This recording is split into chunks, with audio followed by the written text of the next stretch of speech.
സമാധാനം നിങ്ങളോട് കൂടെ.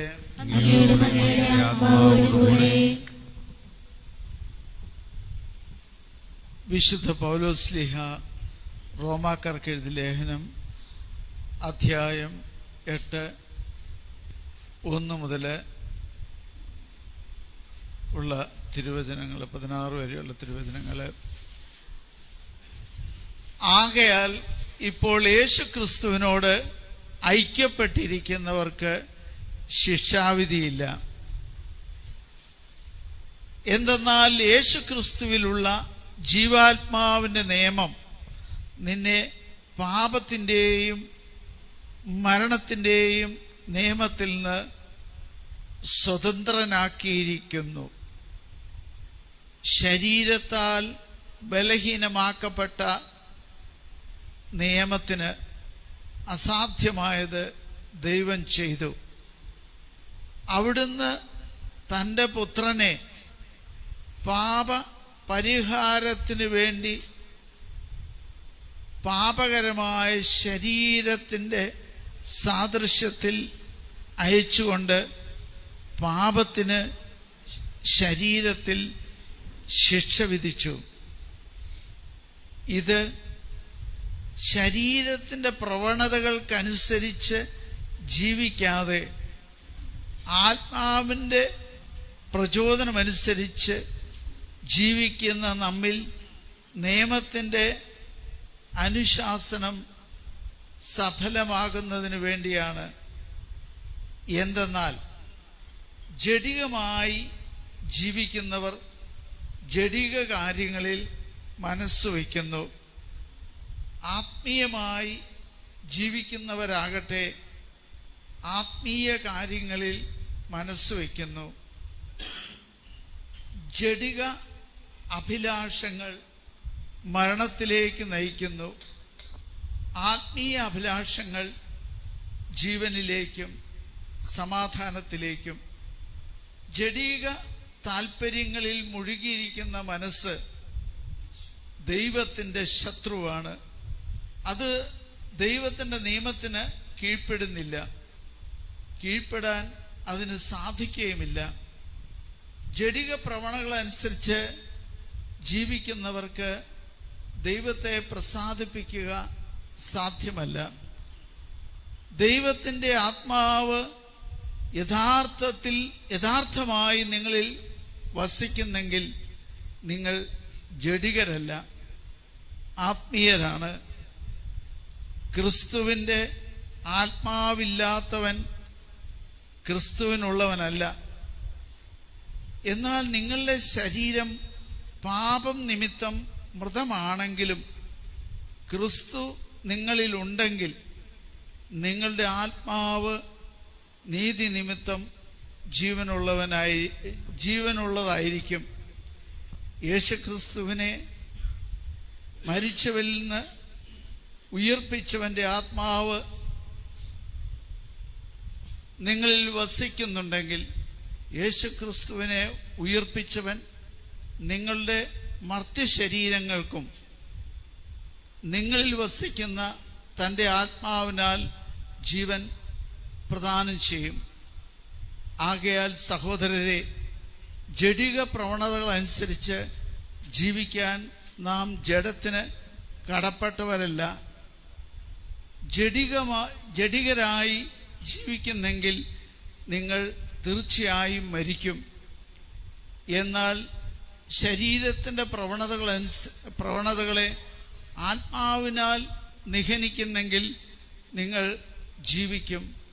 ദൈവാത്മാവിനാൽ നയിക്കപ്പെടുന്നവരെല്ലാം ദൈവത്തിൻ്റെ പുത്രന്മാരാണ്.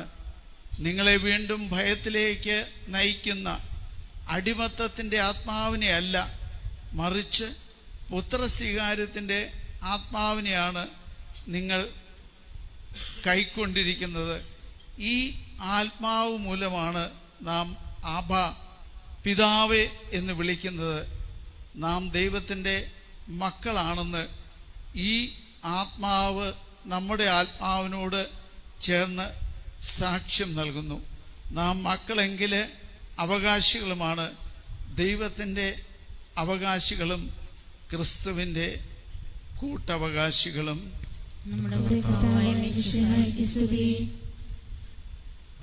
ഇരിക്കുക. കർത്താവിനാൽ ഏറ്റവും സ്നേഹിക്കപ്പെട്ടവരെ, ഇന്ന് എഫാത്തയിലേക്ക് വന്നപ്പോൾ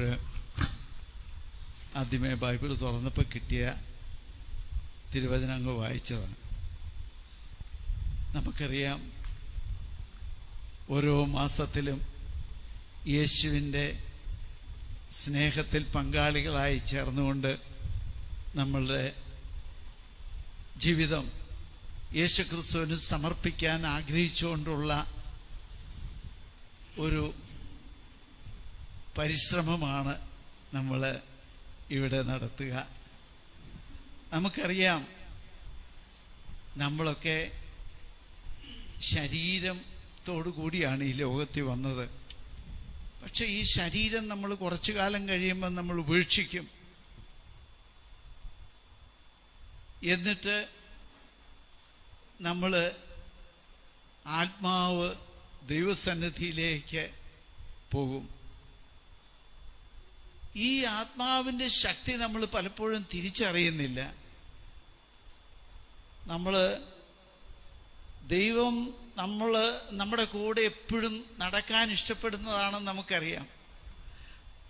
ദൈവം തമ്പുരാന് ആദിയിൽ മനുഷ്യനെ സൃഷ്ടിച്ചപ്പോൾ എന്നും അവനോട് കൂടെ നടന്ന് അവനുമായിട്ട് ചങ്ങാത്തം സ്ഥാപിച്ച് വളരെ സന്തോഷമായിട്ട് ജീവിക്കാൻ ആഗ്രഹിച്ച ഒരു മനസ്സുണ്ട് ദൈവത്തിന്. എന്നാൽ നമുക്കറിയാം, ആദിയിൽ മുതലേ സാത്താന്, അവന് ദൈവത്തെ അനുസരിക്കാൻ മടിയുള്ള സാത്താനും സ്വർഗത്തിലെ യുദ്ധത്തിൽ ഭൂമിയിലേക്ക് വലിച്ചെറിയപ്പെട്ടു എന്ന് നമ്മൾ തിരുവചനത്തിൽ മനസ്സിലാക്കുന്നുണ്ട്. സാത്താനും അവൻ്റെ ദൂതന്മാരും സ്വർഗത്തിലൊരു വലിയ യുദ്ധം നടന്നെന്നും മിഖായേൽ ആ യുദ്ധത്തിൽ മിഖായേൽ മാലാഖ സാത്താൻ്റെ ഒരു വലിയ കൂട്ടത്തെ ഭൂമിയിലേക്ക് തള്ളിയിട്ടെന്നാണ് പറയുക. അപ്പോൾ ഈ പിശാച് മനുഷ്യനെ ഇങ്ങനെ ഭൂമിയിൽ പതിച്ച ഈ പിശാച് മാലാഖമാരെക്കാൾ വലിയധികം ഒന്നും കുറവില്ലാത്തവരായി മനുഷ്യനെ സൃഷ്ടിച്ചു എന്ന് നമ്മൾ സങ്കീർത്തനത്തിൽ മനസ്സിലാക്കുന്നുണ്ട്. അത്രമാത്രം ദൈവത്തിൻ്റെ അടുപ്പവും ഉടപ്പവും ഒക്കെ സ്വീകരിച്ച് ജീവിക്കാനായിട്ട് കൃപ കിട്ടിയപ്പോൾ ഇവനെ അങ്ങനെ വെറുതെ വിടാനായിട്ട് അവന് ഇഷ്ടപ്പെട്ടില്ല. സ്വർഗത്തിലെ ആ വലിയ സന്തോഷം നമ്മളെ അനുഭവിപ്പിക്കാതിരിക്കാൻ വേണ്ടി ഇവൻ നിരന്തരമായ പരിശ്രമം നടത്തിക്കൊണ്ടിരിക്കുക. പ്രിയപ്പെട്ടവരെ, നമ്മൾ ഈ ലോകത്തിൻ്റെതായി ജീവിക്കുവാൻ വേണ്ടി വിളിക്കപ്പെട്ടവരല്ല. നമ്മുടെയൊക്കെ നിത്യമായ ഭവനം നമുക്കറിയാം. എൻ്റെ ദേശം ഇവിടെയല്ല, ഞാനിവിടെ പരദേശവാസിയാണ് എന്ന് നമ്മൾ നിരന്തരമായിട്ട് പാട്ടുകളിലൂടെയൊക്കെ പാടി മനസ്സിലാക്കാറുണ്ട്. അപ്പം നമുക്കറിയാം, നമ്മൾ പലപ്പോഴും ഇവിടെ തന്നെ അങ്ങോട്ട് കൂടണമെന്ന് നമുക്കൊക്കെ ചിലപ്പോൾ ആഗ്രഹം തോന്നും. ഇവിടെ നല്ല വീട് വേണം, നല്ല വസ്ത്രം വേണം, നല്ല സൗന്ദര്യം ഉണ്ടാകണം. പക്ഷെ നമുക്കറിയാം, ഈ ലോകത്തിൽ എല്ലാം കടന്നു പോകുന്നതാണ്. ഈ ബോധ്യം നമുക്ക് പലപ്പോഴും കിട്ടുന്നില്ല. ഇതാണ് നമുക്ക് മനസ്സിലാക്കേണ്ട ഒരു വലിയ യാഥാർത്ഥ്യം. അച്ഛന് ഇടയ്ക്കിടയ്ക്ക് ചിന്തിക്കുമ്പോൾ മനസ്സിലായതും നമ്മളൊക്കെ മനസ്സിലാക്കേണ്ടത് ഒരു യാഥാർത്ഥ്യം ഇതാ. നമ്മുടെ ഈ ലോകത്തിൽ ചിലപ്പം ചിലർ ചെറിയ സൂക്കേട് വന്നാൽ പിന്നെ തീർന്നു. പരീക്ഷയെ തോറ്റ പിള്ളേർ തീർന്നു, നിരാശപ്പെട്ടു. ഒരല്പം കടവായാൽ അന്നേരം തീർന്നു, രക്ഷയില്ല, തീർന്നു. നമ്മളെല്ലാം ഈ വിധത്തിൽ ഈ ലോകത്തിൽ എന്തെങ്കിലും ഒരു ചെറിയ പ്രശ്നം വന്നാൽ ഇനി രക്ഷയില്ല എന്ന് കരുതുന്നവരെ, പ്രിയപ്പെട്ടവരെ, നമുക്ക് യേശു ക്രിസ്തുവിനോട് ചേർന്ന് നിന്നാൽ അവൻ്റെ കൂടെയാണ്. അവൻ എൻ്റെ ഉള്ളിൽ ഉണ്ടെങ്കിൽ ഞാൻ അവനോട് ചേർന്ന് നിന്നാൽ, ദൈവത്തോട് നിങ്ങൾ ചേർന്ന് നിൽക്കുവിൻ, അവിടെ നിങ്ങളോടും ചേർന്ന് നിൽക്കുമെന്ന് തിരുവചനത്തിൽ നമ്മൾ മനസ്സിലാക്കുന്നുണ്ട്.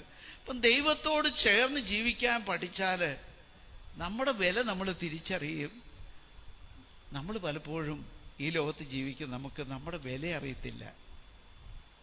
അതുകൊണ്ട് ഏതെങ്കിലും ഒരു വലിയ വീട് കിട്ടിയാൽ നമ്മൾ വിചാരിക്കും എനിക്ക് ഇച്ചിരി വിലയൊക്കെ ഉണ്ടാകും. കുറച്ച് സ്വർണം കിട്ടിയാൽ നമ്മൾ വിചാരിക്കും എനിക്ക് ഇച്ചിരി വിലയുണ്ട്.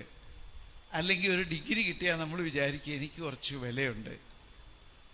പക്ഷേ ഇതൊന്നും ഇല്ലെങ്കിൽ പിന്നെ എല്ലാം തീർന്നു, ഞാൻ വളരെ അപകർഷാബോധത്തിൽ എങ്ങനെ ജീവിക്കും. പക്ഷേ യേശു ക്രിസ്തു എന്നെ രക്ഷിച്ചെന്നും യേശുവിൻ തൻ്റെ തിരുരക്തം കൊടുത്ത് എന്നെ വീണ്ടെടുത്തതാണെന്നും യേശു എന്നെ പ്രിയപ്പെട്ടവനായിട്ട് നീ എനിക്ക് പ്രിയങ്കരനും ബഹുമാന്യനും അമൂല്യനുമാണെന്നൊക്കെ അവിടുന്ന് നമുക്ക് പറഞ്ഞു തന്നിട്ടുണ്ടെങ്കിൽ, പ്രിയപ്പെട്ടവരെ, എൻ്റെ വില യേശുവിൻ്റെ വിലയാണ് എന്ന് ഞാൻ തിരിച്ചറിഞ്ഞ നമുക്കറിയാം, എവിടെയെങ്കിലും ഒരു 5 പൈസയുടെ കടം വന്നാൽ ഉടനെ കയറെടുക്കേണ്ട ആവശ്യമൊന്നും നമുക്കുണ്ടാകുകയില്ല. ഇന്ന് ക്രിസ്ത്യാനിക്ക് വിശ്വാസം നഷ്ടപ്പെടുമ്പോഴാണ് ഇന്ന് കയറിൻ്റെ പുറകെയൊക്കെ അവൻ പോകുന്നത്. നമുക്കതുകൊണ്ട് എഫാത്ത എല്ലാ മക്കളിലേക്കും തുറക്കപ്പെടുന്ന ജീവിതം കാണിച്ചു കൊടുക്കാൻ നമുക്ക് സാധിച്ചാൽ, പ്രിയപ്പെട്ടവരെ, വലിയ അത്ഭുതം ലോകത്തിൽ നടക്കും. നമ്മുടെ ജീവിതത്തിൽ പിന്നെ നിരാശയ്ക്ക് സ്ഥാനമില്ല.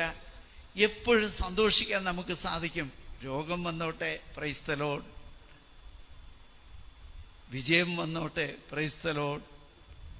എന്ത് വന്നാലും ദൈവത്തെ സ്തുതിക്കാൻ, കഷ്ടപ്പാട് വന്നാലും ദുഃഖം വന്നാലും സന്തോഷം വന്നാലും പ്രൈസ് ദി ലോർഡ് പറയാൻ നമുക്ക് സാധിക്കണം. ഇതാണ് ക്രിസ്ത്യാനി. നമുക്കതുകൊണ്ട് യേശുക്രിസ്തുവിൽ ഒരു പുതിയ ജീവിതം നമുക്ക് ആരംഭിക്കാൻ എഫാത്തയിലൂടെ ഇതിലെ ഓരോ അംഗങ്ങൾക്കും സാധിക്കണം.